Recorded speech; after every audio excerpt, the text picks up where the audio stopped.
Estaré usando la Biblia Peshitta.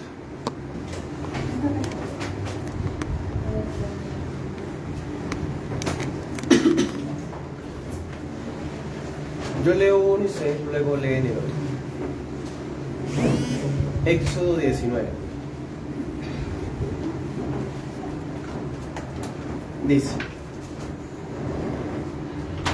al tercer mes después de la salida de los hijos de Israel de Egipto, en ese mismo día llegaron al desierto de Sin. Habían salido de Refidim, llegaron al desierto de Sinaí, y acamparon en el desierto, y acampó allí Israel delante del monte.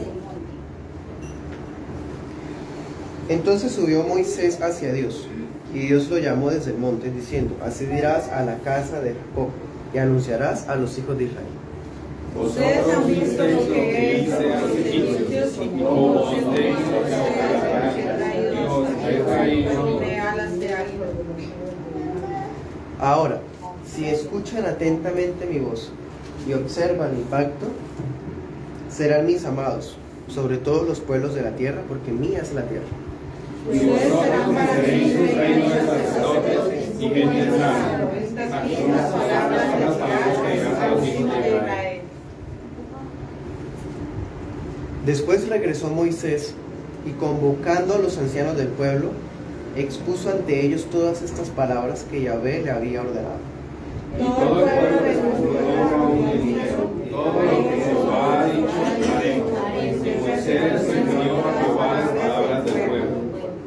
Luego dijo Yahvé a Moisés: he aquí yo vendré a ti en una nube densa, a fin de que el pueblo escuche mientras yo hablo contigo, y también te crean para siempre. Entonces Moisés declaró ante Yahvé la respuesta del pueblo. Verso 10. Y el Señor dijo a Moisés: ve al pueblo y santifícalos hoy y mañana, y lávense vestidos. Estén preparados para el tercer día, porque al tercer día Yahvé descenderá sobre el monte Sinaí a la vista de todo el pueblo. Y se señalará al pueblo diciendo: guardaos, no subáis al monte, ni queráis subir. Cualquiera que tocar el monte, de seguro morirá. No lo tocará mano alguna, pues será apedreado o asaeteado. Sea animal o persona, no vivirá. Mientras la trompeta esté silenciosa, les estará permitido subir al monte. Y el Señor se monte al pueblo y santificó al pueblo, y lavaron sus vestidos. Dijo Moisés al pueblo: estén preparados para el tercer día, no toquen mujer. Aconteció que al tercer día, cuando vino la mañana, vinieron truenos y relámpagos, y espesas nubes sobre el monte, y sonido de bocina muy fuerte, y se estremeció todo el pueblo que estaba en el campamento. Luego Moisés sacó al pueblo del campamento para ir al encuentro de Dios, y se detuvieron al pie del monte. Todo el monte Sinaí humeaba, porque Jehová había descendido sobre él fuego, y el humo subía como el humo de un horno, y todo el monte se estremecía en gran manera. Aconteció que mientras el sonido de la trompeta aumentaba en intensidad, Moisés hablaba y Dios le respondía con estruendo. Y descendió Jehová sobre el monte Sinaí, sobre la cumbre del monte, y llamó Jehová a Moisés a la cumbre del monte, y Moisés subió. Y dijo Yahvé a Moisés: desciende a advertir al pueblo, no sea que traspasen los límites ante Yahvé para ver, y caigan muchos de ellos. Y también que sacrifiquen los sacerdotes que se acercan a Jehová, para que Jehová no haga en ellos estrago. Y Moisés dijo a Yahvé: el pueblo no podrá subir al monte Sinaí, porque tú nos has advertido diciéndome: señala límites al monte y santifícalo. Y Jehová le dijo: desciende a tu y Aarón contigo. A los sacerdotes del pueblo no traspasen el límite para servir a Jehová, no sea que haga en ellos estrago. Entonces Moisés descendió ante el pueblo y se lo dijo. Amén. Puedes sentarse.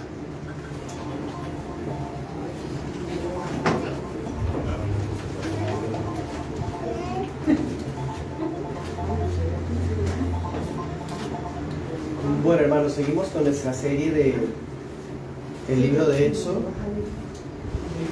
Vamos en el 19. Vamos a titularlo así: La llegada al Sinaí. Y como subtítulo, el pacto mosaico. La llegada al Sinaí, el pacto mosaico.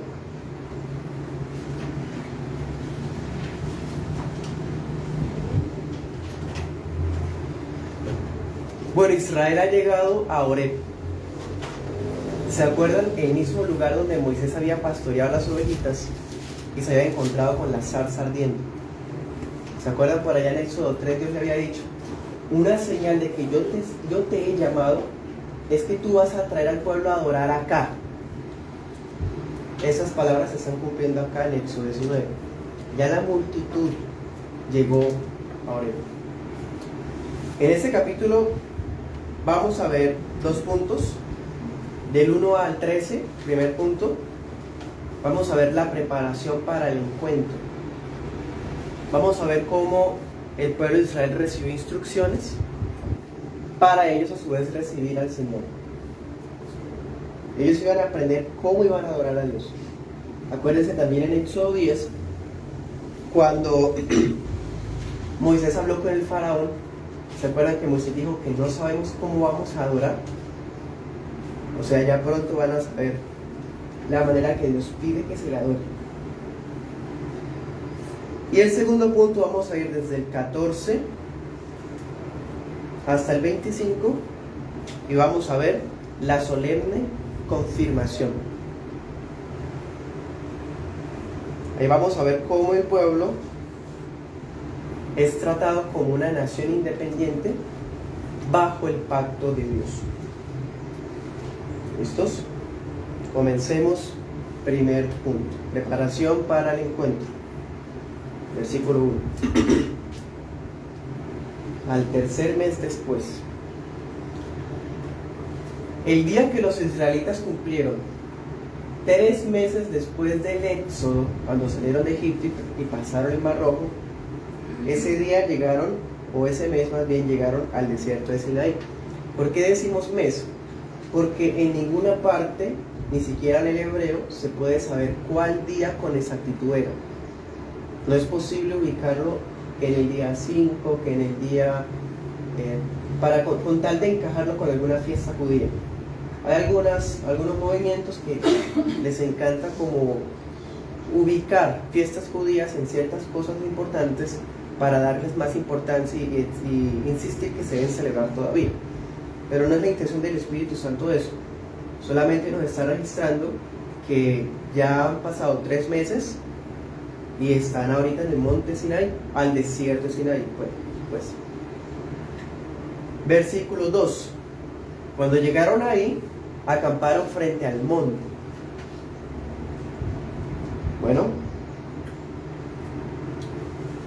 este monte hoy día se conoce como Jebel Musa, así como suena, con J y B larga. Jebel Musa. Voy a buscarlo en Google Imágenes. Ese es el monte del que estamos hablando. Se llama así. Queda al suroeste de la península del Sinaí. Y por cierto, el pueblo de Israel acampó en la llanura de Seballé, con S y B larga, Seballé. Esa llanura era un lugar apto para que una nación de miles de personas se pudiera ubicar cómodamente y desde donde podía verse el monte Sinaí en todo su esplendor. Bueno, sigamos adelante. Versículo 3 al 6. Moisés subió a Dios. Dios le dice que comunique ciertas palabras. Dense cuenta, versículo 4, lo que yo hice a los egipcios, cómo los traje hasta acá sobre alas de águila. Versículo 5, si me escuchan, entonces serán para mí un pueblo especial. Versículo 6, un reino de sacerdotes. Bueno, esas palabras inauguran el pacto. Y es lo que le comunica a Moisés, o más bien Dios se lo dice a Moisés cuando él subió a Dios, como dice la Reina Valera, ¿sí? Y luego Moisés se lo comunica al pueblo de Israel cuando baja. Notemos que el Señor llamó a Moisés desde la nube.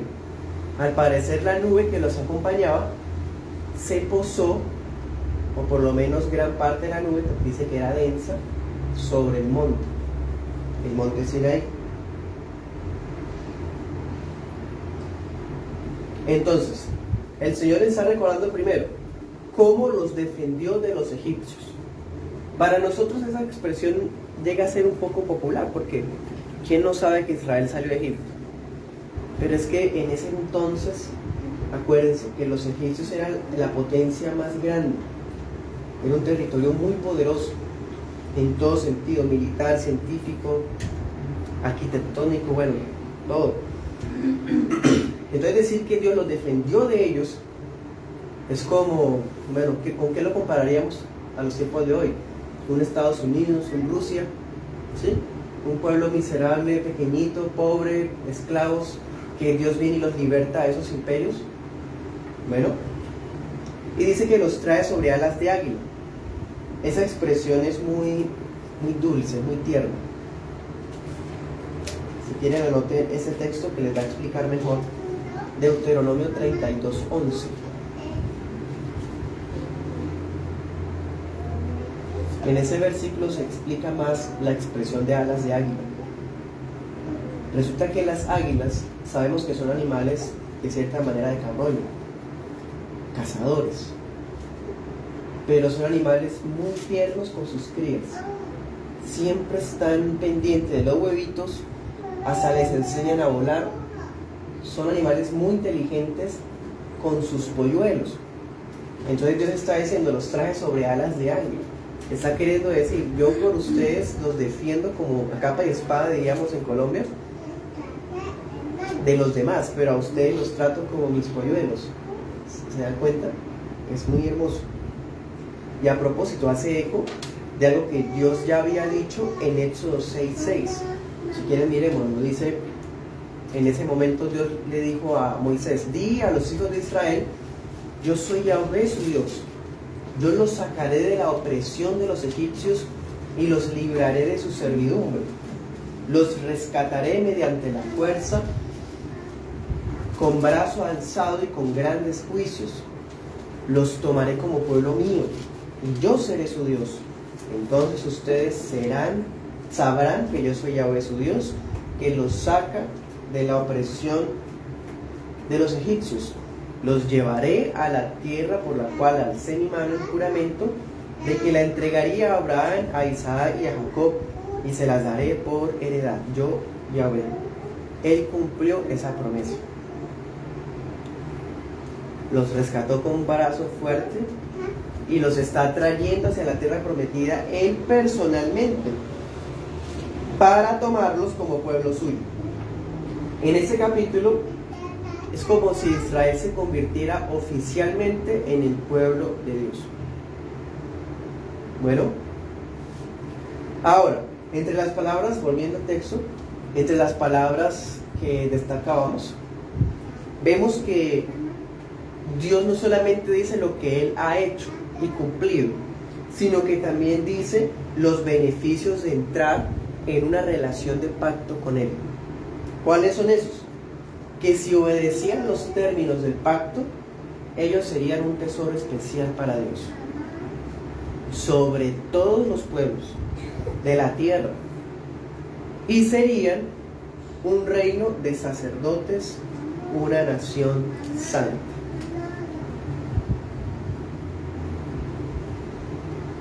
Unas palabras similares se puede verlas en 15:26, anote el pasaje.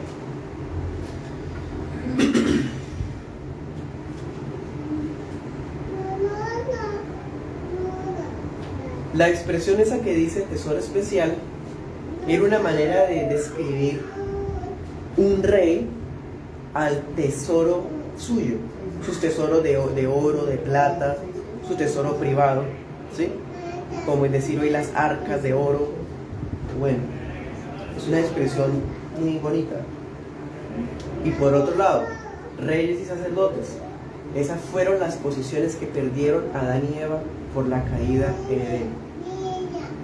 Adán y Eva eran reyes de toda la creación porque Dios se las puso. y eran sacerdotes porque eran los únicos que podían comunicarse con Dios en el Edén. Esa posición la perdieron por el pecado, y ahora por la gracia, ahorita Dios está llevándolos a que se restauren. Bueno, sigamos adelante.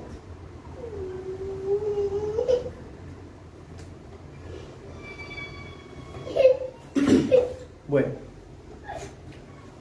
con las señales de Egipto, recordemos que ya había quedado establecido que Yahvé es Dios de toda la tierra, ¿sí? ¿Se acuerdan? En Éxodo 9:29 Dios le había dicho a Faraón: yo soy Yahvé, Dios de los hebreos, mía es toda la tierra. Bueno, aquí él vuelve a decirlo, porque mía es toda la tierra, en el versículo 5. Entonces dense cuenta, siendo que toda la tierra es suya, dice: a ustedes los he escogido como tesoro especial. Esa es la elección incondicional.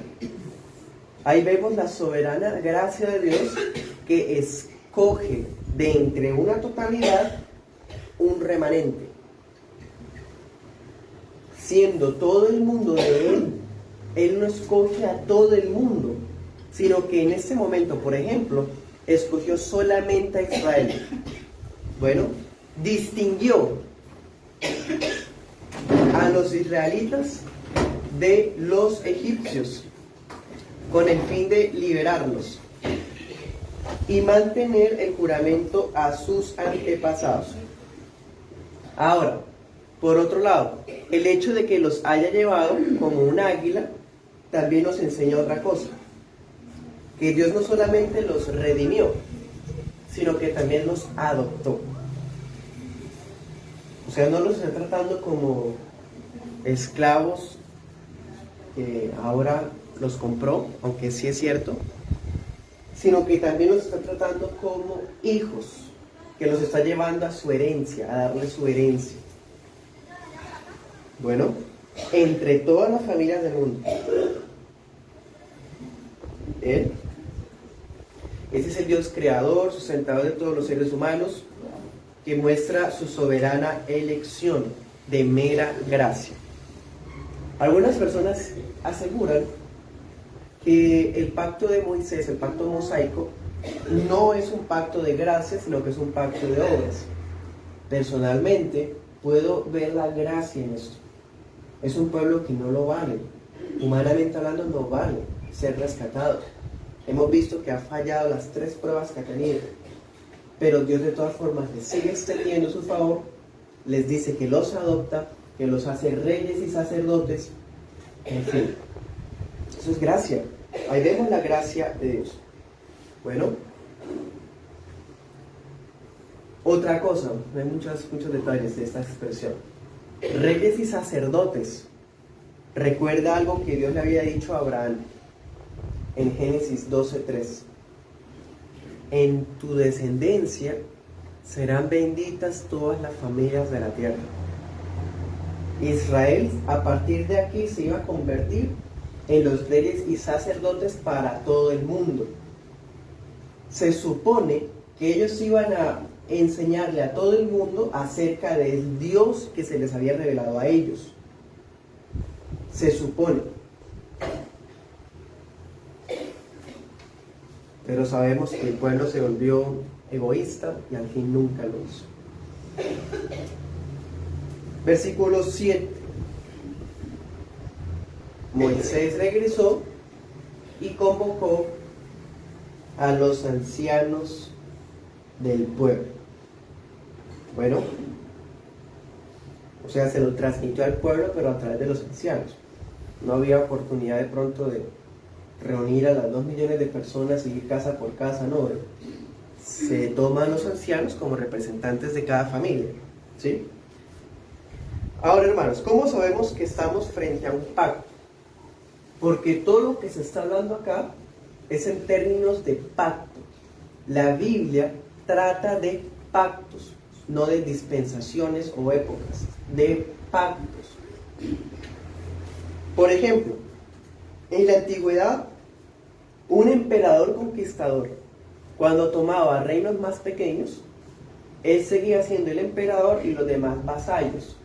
Se hacían tratados imperiales, se hacían tratados de relaciones diplomáticas, donde los reinos más pequeños debían sujetarse al emperador. En esos tratados internacionales que había, en primera instancia, cuando se firmaba un pacto, en el pacto había un preámbulo.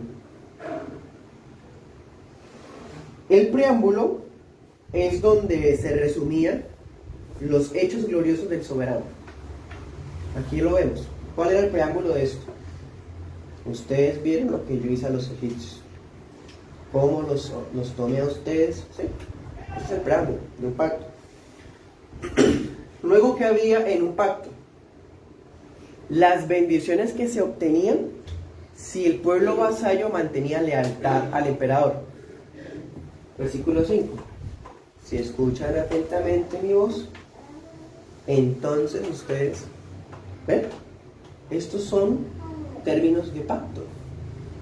Esto es un pacto. No es que aquí haya comenzado una nueva dispensación. En ninguna manera. Esto es un pacto. Y no es un nuevo pacto. Es la continuación del pacto con Abraham, como estamos viendo. Sino que, como hemos visto, los pactos de Dios cada vez se van desarrollando más. Pero es el mismo pacto. El mismo pacto. ¿Y cuál es el pacto original? El pacto de gracia. Ese pacto de gracia al cual Dios le dijo a Adán y a Eva que de la simiente de la mujer vendría, ¿cierto?, un Mesías que aplastaría la cabeza de la serpiente. He ahí el pacto de gracia. Ese pacto de gracia ha venido desarrollándose con Noé, con Abraham y ahora está con Moisés, pero es el mismo pacto. Bueno, el hecho de que Moisés esté comunicando la información a los ancianos muestra que Moisés está actuando como mediador. El mediador del antiguo pacto era Moisés. Él recibe el pacto y se lo transmite a los ancianos de Israel. ¿Sí? Y ahora, ¿cuál es la respuesta del pueblo? Versículo 8. Todo el pueblo respondió unánime: haremos todo. Bueno, la respuesta es acertada, porque el pueblo vasallo lo único que podía decir es: acatamos, ¿dónde hay que firmar? ¿Cierto? La cuestión es si tendrían corazón para lograrlo, porque qué fácil es decir haremos todo y pasemos las páginas a ver qué sucede. Bueno, el caso es que ellos responden voluntariamente. Aquí vemos otro detalle de la gracia.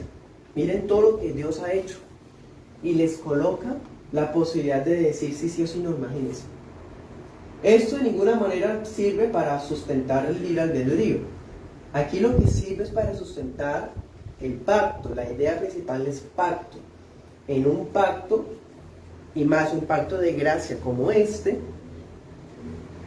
no se impone el pacto como tal, sino que se deja a la merced de la nación, diciendo: estos son el preámbulo, esos son los beneficios. Aceptamos, ¿sí? No hubo en ninguna manera una especie de imposición o manipulación. Bueno, versículo 9. Luego Dios invitó a Moisés a subir al monte, y desde el monte Dios le hablaría a Moisés a oídos de todo el pueblo. ¿Para qué servía esto? Para darle credibilidad delante del pueblo para siempre. ¿Bien? Entonces, por eso es que este pacto se le dice pacto mosaico, ¿no? Porque es de pacto de Moisés. De hecho, usted mira en el Nuevo Testamento, cuando se habla de Génesis, Éxodo, Levítico, Números y Deuteronomio, se dice la ley de Moisés, los libros de Moisés, ¿sí? Porque aquí se dice que para que te crean para siempre. Bueno, pero ¿qué beneficios hay si alguien ahorita, 2022, quiere insistir en regresar al pacto mosaico. Alguien que quiera repetir el Shabbat, las fiestas judías, la circuncisión y todo el montón de cosas que hay en la Biblia en el antiguo pacto.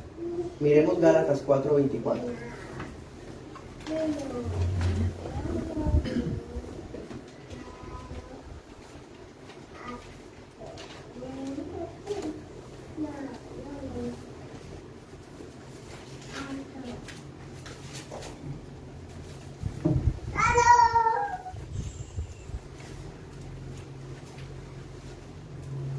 Aquí Pablo nombra a Sara y Agar como alegorías. Ese tema ya lo estudiamos cuando profundizamos Gálatas.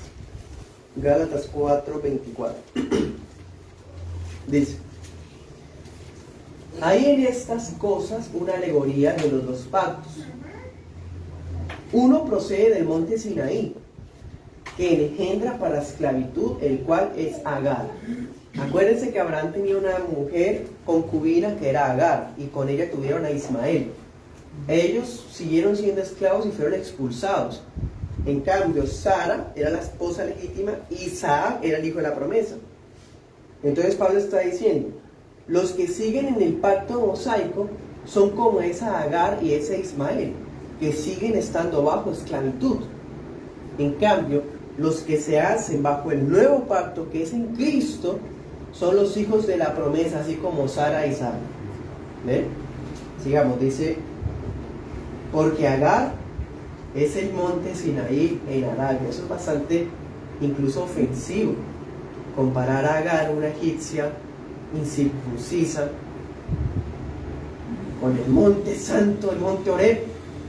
Eso debió haber sido escandaloso para un judío, pero no se trata de agradar a nadie. Dice: y corresponde a la Jerusalén actual. ¡Wow!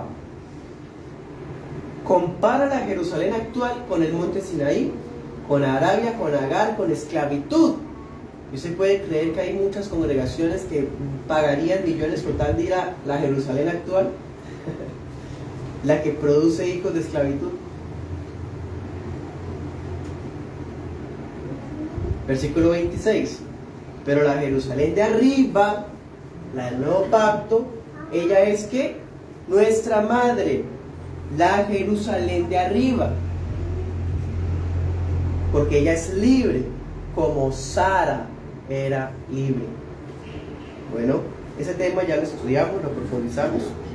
Pueden estudiarlo en nuestra serie expositiva.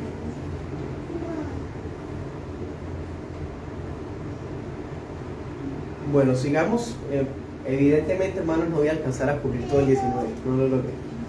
Pero bueno, vamos a dejar entonces hasta la mitad. Versículo 10. Volvamos al texto. 19 y 10. Le dice Dios a Moisés: ve al pueblo y santifícalo. ¿Sí? O sea, Moisés refiere todas estas cosas al pueblo de Israel y le insta a que se purifique durante ¿cuántos días? Versículos 10 y 11. ¿Cuántos días? Durante 2 días. Dice: hoy y mañana. Versículo 11. Para que al tercero estén preparados. Bueno, o sea, debe purificarse 2 días, porque al tercer día Yahweh descendería a la vista de la nación sobre el monte Sinaí. Y permítanme adelantarme, ya que no voy a alcanzar a llegar a esa parte. Al tercer día, ¿de acuerdo? Eso es una sombra de Cristo.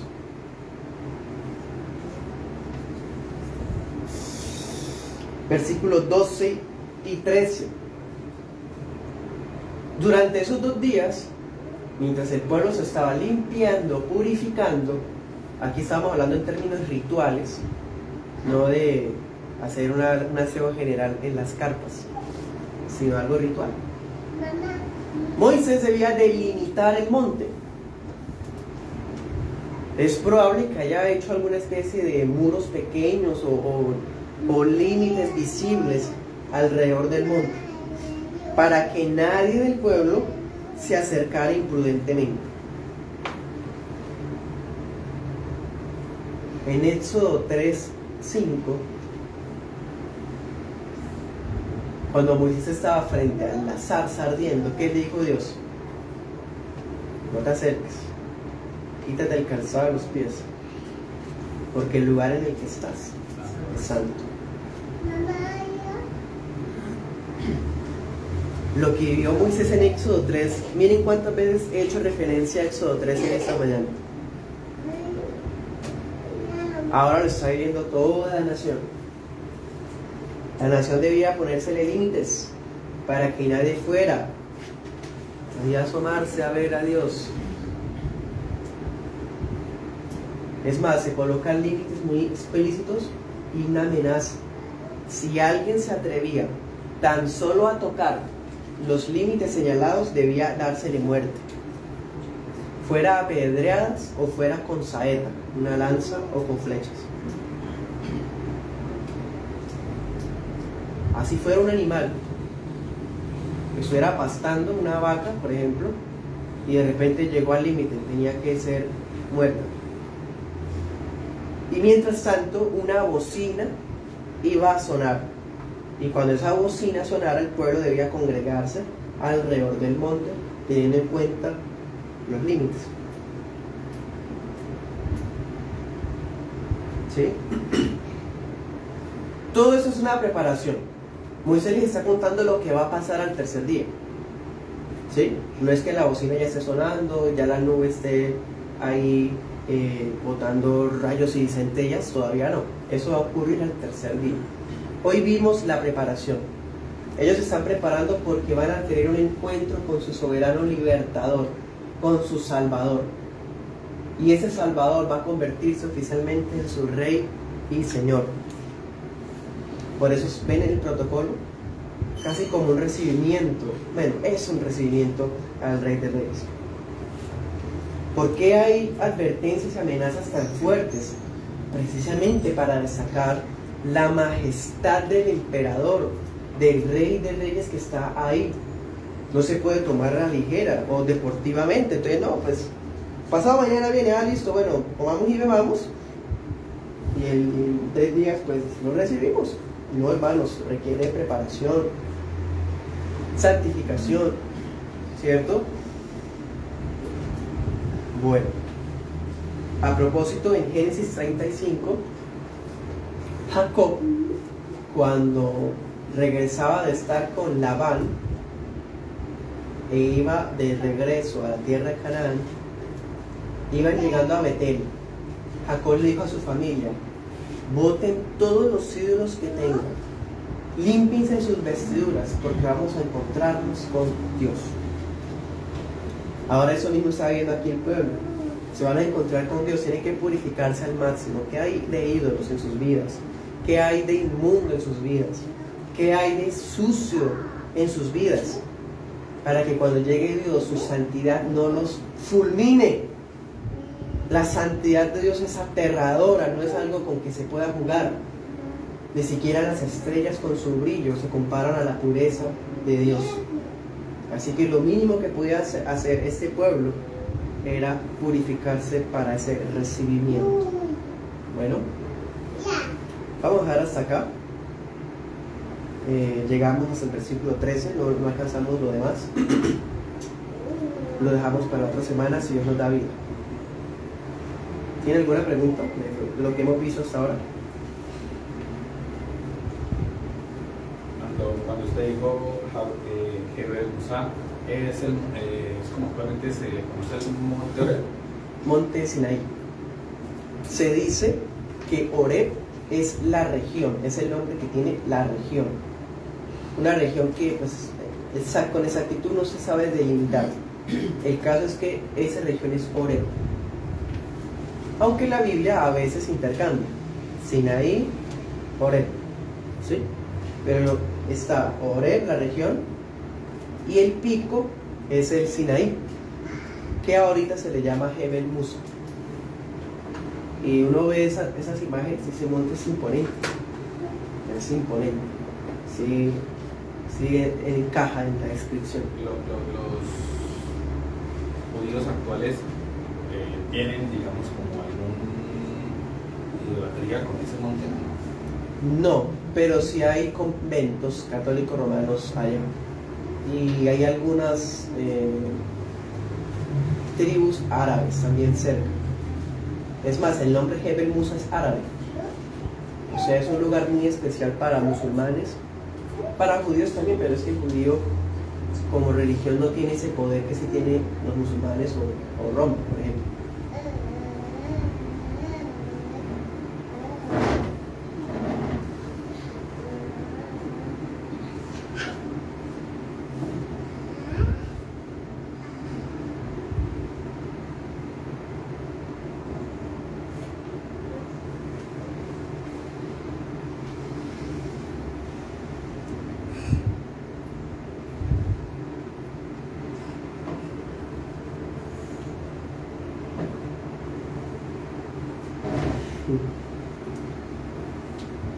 ¿Algo más?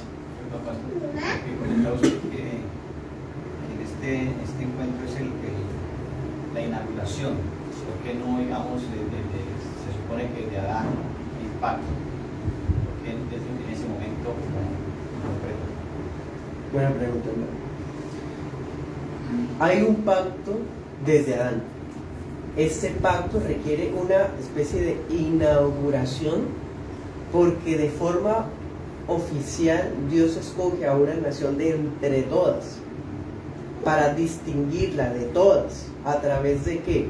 De mandamientos cuya obediencia los haría diferente a todos, cuya obediencia los prepararía como una nación santa de la cual vendría el Mesías. ¿Sí? Con todos sus pecados, Israel fue una nación apartada por Dios para que la simiente de Cristo fuera una simiente santa y no naciera Cristo por allá en China o Egipto o en Europa o en América, que son naciones paganas en todo sentido. Esta nación había sido apartada por Dios. Entonces requiere inauguración porque también Dios mismo vendría personalmente, por así decir, para comunicar su pacto, para comunicar los mandamientos, que precisamente es lo que vamos a ver en el 20, los 10 mandamientos. ¿Sí? Por eso requiere esa preparación, la inauguración es del pacto mosaico, no del pacto de gracia. La inauguración es de Israel como país independiente, bajo una teocracia, y no como la inauguración del pacto, porque ya ese pacto estaba desde antes. Pastor, digamos, de hecho, por eso es que el apóstol Pablo le da la importancia al pueblo de Israel cuando se dice que es un pueblo que está escogido, que nosotros somos injertados.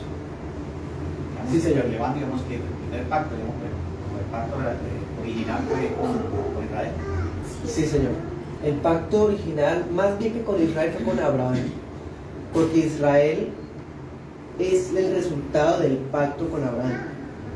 ¿Sí?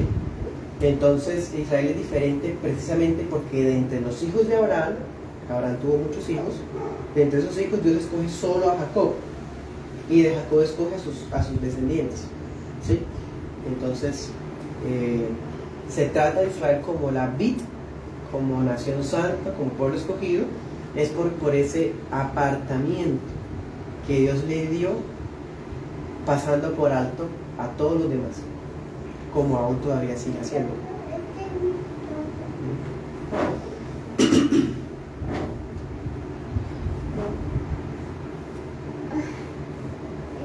Cinco minuticos todavía. Porque precisamente a Israel como nación, porque pudo haber escogido no solamente para Israel, y aún todavía pues Israel sigue siendo pues, ese pueblo escogido. Deuteronomio 7.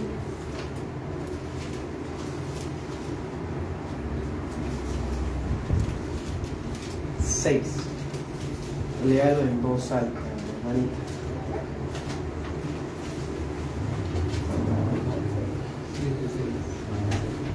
7:6. Leámoslo hasta el 8.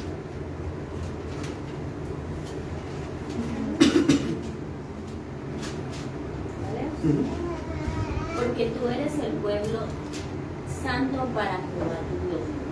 Jehová tu Dios te ha escogido para hacerle un pueblo especial, más que todos los pueblos que están sobre la tierra.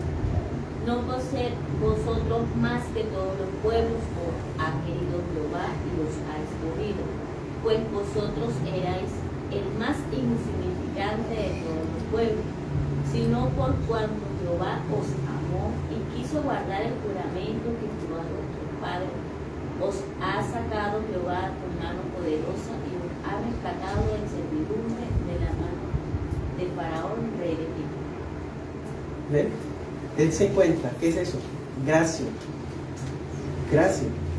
El pueblo más insignificante, más indigno, o en términos del apóstol Pablo, vil y menospreciado. Lo menos que alguien hubiera escogido, lo menos eres ese pueblo.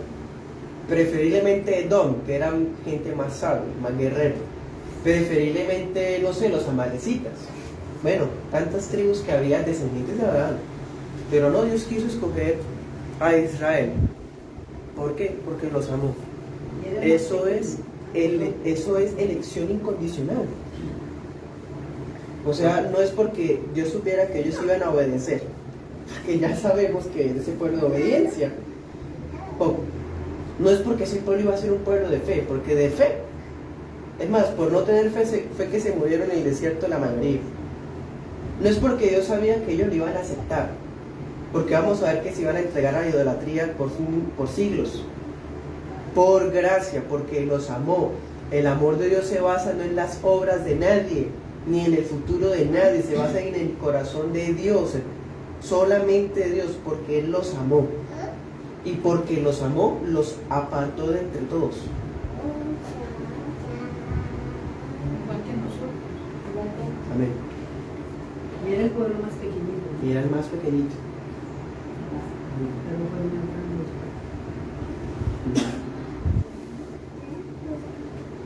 Última pregunta. Se puede decir que aún es que muchas personas tienden a ver a Israel nación, el país, como el pueblo santo, pero dentro de esa nación hay pueblo escogido y pueblo que no es escogido por Dios, ¿cierto, pastor? Sí, señora, muy bien. Sí, eso lo iba a dar en otra parte, pero ya que lo pregunta, veo la importancia de tocarlo. Para terminar, leamos Apocalipsis 5:9.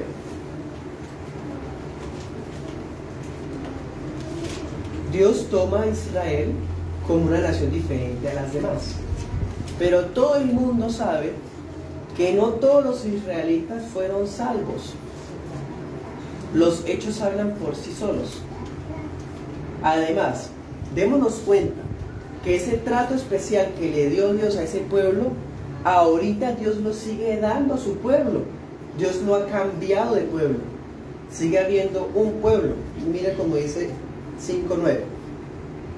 Entonaban un cántico diciendo: digno eres de tomar el libro y de abrir sus sellos, porque fuiste inmolado, le hablan al Señor Jesús, y con tu sangre nos compraste para Dios de todo linaje, lengua, pueblo y raza, y los hiciste reyes y sacerdotes para nuestro Dios, y reinarán sobre la tierra. Esa es la iglesia de Cristo. A la iglesia se le sigue tratando bajo los términos del pacto, porque es el mismo pacto y es el mismo Israel. Así que Israel es la iglesia de Dios. Israel celestial. Israel espiritual. Ajá.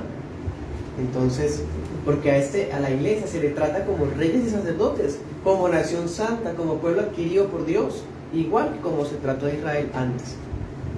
Bien, entonces todos esos israelitas que no creen en Cristo fueron quitados, arrancados de la vida, para injertar a los de otras razas y naciones que sí creímos en Cristo. O sea, no somos un pueblo aparte, somos parte ahora de Israel, del Israel bíblico, bajo la gracia y no bajo el pacto mosaico. ¿Ven? No necesariamente tenemos que tener sangre israelí. Exactamente. Juan 1, 12 al 13 dice que los hijos de Dios no lo son por sangre, ni por voluntad humana, sino por Dios. Bueno, ahorita a las 10 comenzamos el culto de adoración. Gracias y paz. Señor les bendiga. ¿Cuál fue la última cita, pastor? ¿Qué dijo? Apocalipsis 5:9. No,